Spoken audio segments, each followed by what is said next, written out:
Good morning, everyone. Today I'm going to present merger.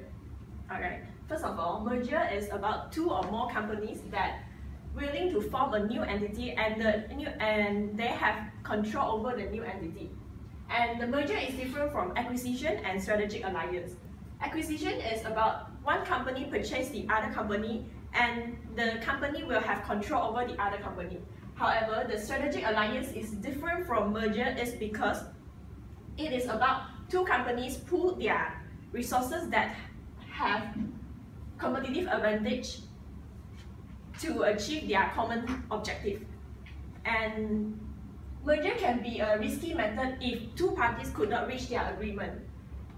83% of merger fail, and out of 30% of merger fail is caused by cultural difference. Alright, next, I'm going to present about the failure of merger that caused by factor other than culture. The first merger between eBay and Skype. The reason why this merger will fail is because Skype could not meet the customer's expectation as email was a good method to make a deal. And the merger between Volvo and Renault failed is because of the political and social factor. The Volvo was a government-owned product and the French people have a very strong connection towards their national products, so they do not want their country's industrial gem to be sold to the other people.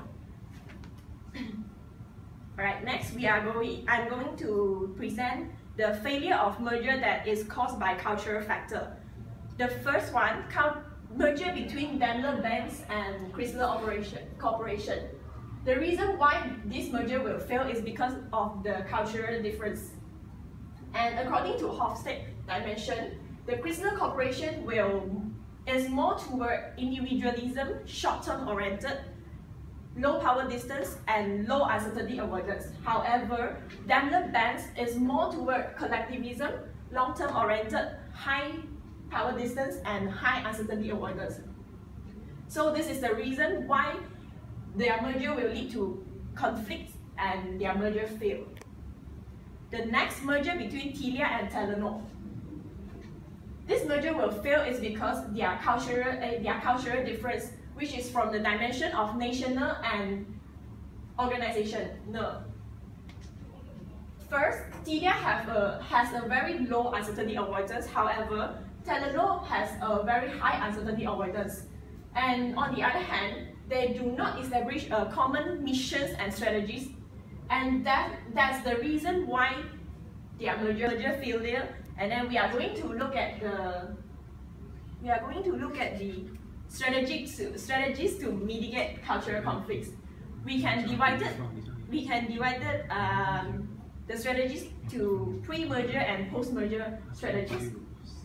First, from pre-merger strategies, understanding of the background of potential partners is very important because how a company treats the others will give us a hint at what's the company's personalities. And then setting up communication council to discuss the possible matters after merging, which is, for example, possible dismissal and future goal, and etc. The successful case, which is merger between Volkswagen and Skoda. Next, which is post-merger strategies. It is necessary for the merging company to establish a clear organizational structure.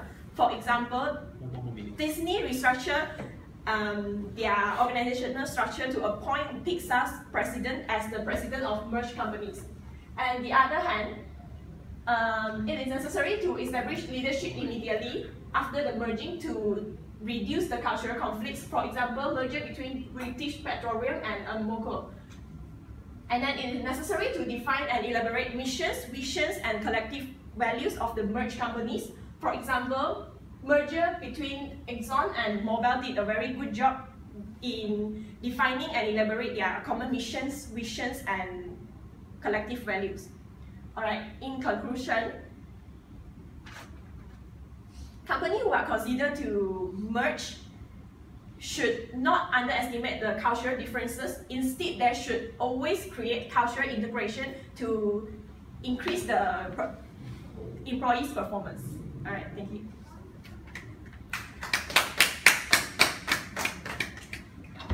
Okay, a couple of things. Very nervous. Can actually hear that from your voice.